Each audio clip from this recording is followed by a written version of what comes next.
refrigeration cycle we're going to talk about is a standard split residential system. Most people have AC. This is what they have.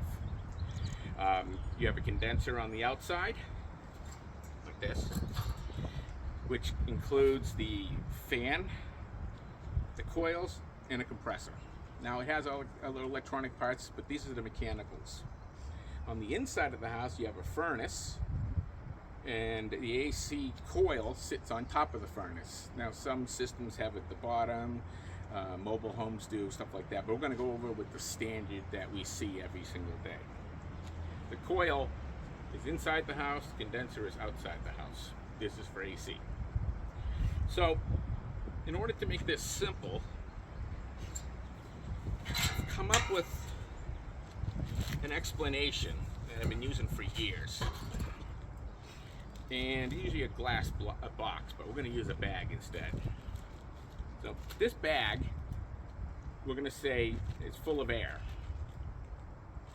And we take this bag and we go into the house and we blow air on it. And we bring this to room temperature, as close to room temperature as we can. So whenever I say room temperature, outside temp, I'm saying as close as we can. So we take this bag and we blow air over it, and we cool it to, or heat it to 72 degrees, whatever. Then we take this bag and we crunch it. We actually compress it. Now we don't let the air out, we leave the air in, and we compress it to a very small bag.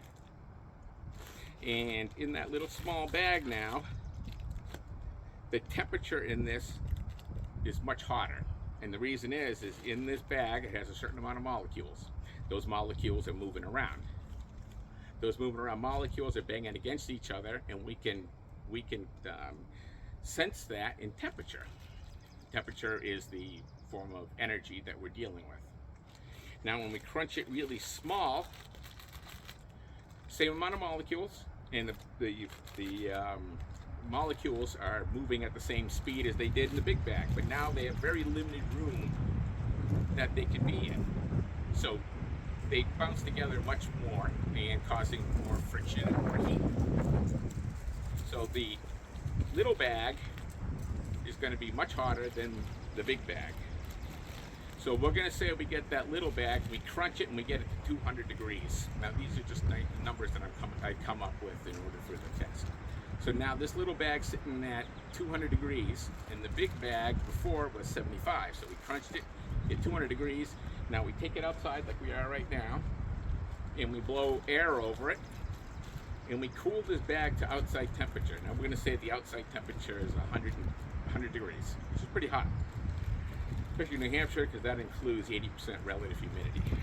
But this bag that we compressed, we're going to blow 100-degree air over it, but since it's 200, we're going to cool it down to 100. So now we have this little compressed bag with 100 degrees in it.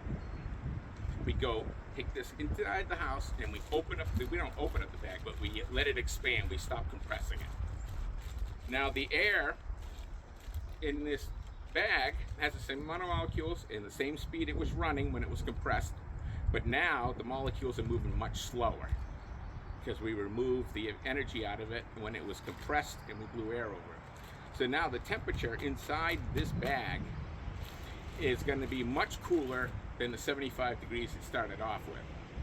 And we're going to say that it cooled it down to 40 degrees. Now we have a 40-degree bag, compressed, sitting inside, and we take it and we blow air over it and we heat it back up to 72. Now we take it, we compress it a little bit, we bring it outside, blow air over it, and the cycle repeats. Keeps repeating and repeating and repeating and repeating. That's how we remove the temperature, lower the temperature inside of the house. So let's go over what the components are then. We're going to start off with the compressor. So from inside the house, we pipe it to the compressor. This is the compressor, outside coil, inside coil, and we're going to say this is the fan for the condenser. So we got the compressor, and we take the refrigerant, as we're going to use refrigerant instead of air, And we're going to send the refrigerant into this. The refrigerant goes into this compressor as an open bag. Not open, but you know, not compressed.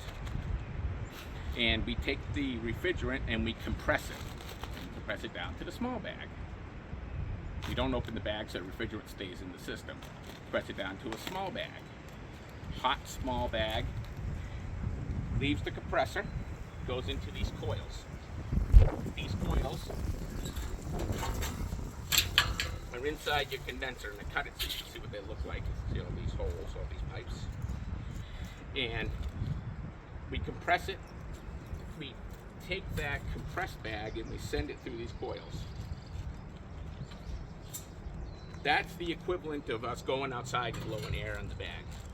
We use the fan to do it. So the fan turns on, sucks air from here, and pulls it out and pushes it out there. Then this bag now is compressed, and we remove the heat out of the big bag, remove the heat out of the small bag with these coils. Now this bag right here is much cooler. We send that inside to the coil. This is your inside coil, it sits on top of your furnace. We send the refrigerant to this pipe, the smaller pipe. Here, we open the bag. We open the bag by this, right here. This is your metering device. Bullet. It's not a TXV because it's not adjustable, but all it is inside this, if you open it up, is a little brass slug with a hole in it. That hole is what determines, that hole is what opens this bag back up to big again. That's all that hole does. Makes it leak of refrigerant. All right, so now this bullet then opened the bag. Now we got the open bag that's much cooler, and we send it through these coils, these capillary lines, and we fill this with the open bag, the refrigerant, obviously. And we blow air over it by the furnace. The furnace main blower sends air up through this and out the top, and that then this bag now absorbs the heat that's being blown over it. So then we end up with a hot bag, wide open, big bag, hot. We take that hot bag, we bring it back to the compressor through a pipe, and through the pipe, this is the bigger pipe in AC. Back into here, there's an open bag with refrigerant in it, and we compress it back to the small bag again. It is back through these coils, through the fan, and that's the cycle. Now, you could be dealing with a 100-ton AC unit for a special processing on a factory, or residential split like this, or even a little teeny water bubbler. It doesn't matter. The system cycle is the same in all of them. We can put different components, different controls, different pipe sizes. We put desiccant in to try to dry it out. We can do all that kind of stuff, but the cycle is the same. That means every refrigeration cycle has to have one way to compress, one way to uncompress, one way to blow air on the outside, one way to blow air on the inside. 4 things you need. 1, to compress, to increase pressure is there.